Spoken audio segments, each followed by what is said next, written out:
On three. One. Everybody say yeehaw! Yeehaw! Perfect.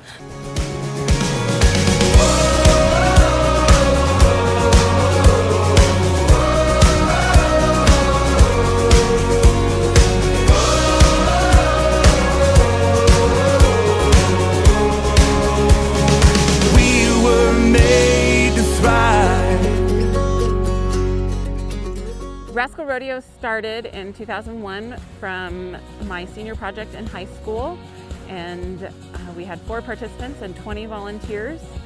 I didn't do another one until 2010 when a family friend contacted me and said, hey, you've done this in the past, can you come help us do one? And we did it very successfully. And then from there on, every year from 2010 on, we've doubled the number of events throughout Washington, Oregon, and Idaho.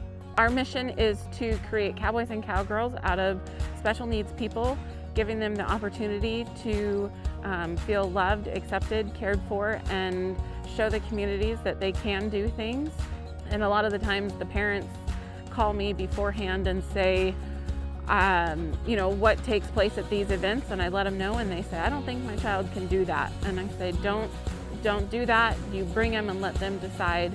And the parents end up in tears because they can't believe what their child of all ages just accomplished, and how they haven't seen them smile in over 3 months, and they're smiling that day. We do focus on their abilities rather than the disabilities. We never ask what they have been diagnosed with. We just say the participants need to be mentally or physically disabled, and then they can come join in on the fun. We have learned, though, that it is more than the participants coming and being cowboys and cowgirls in the modified rodeo events. It's proving to communities just how special these people are and how capable they are. Also, when I started Rascal Rodeo, I was 27 years old. I lived at home. I didn't have a job, and I didn't own a vehicle. And people told me that it was a dumb idea.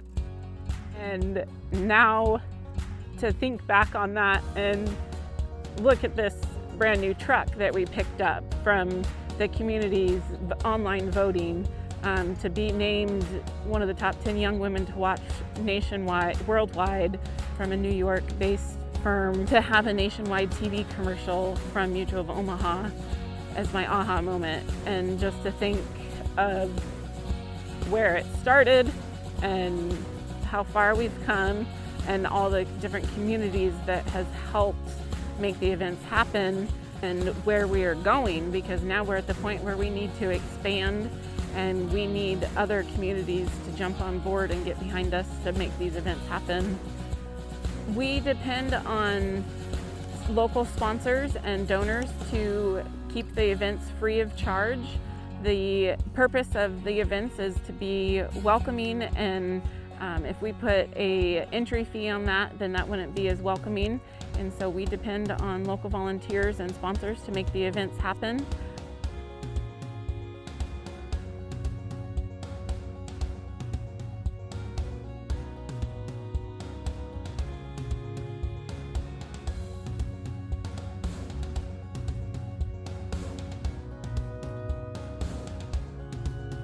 Helps you realize that you are blessed, and you should be thankful for everything you have, because these kids, some things you get to do on a day-to-day basis they don't ever get to do.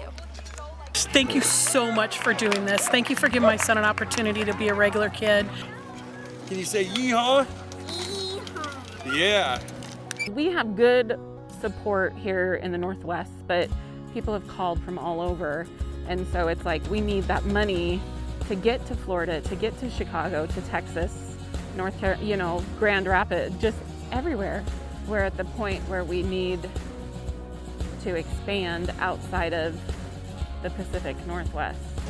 We were made to thrive.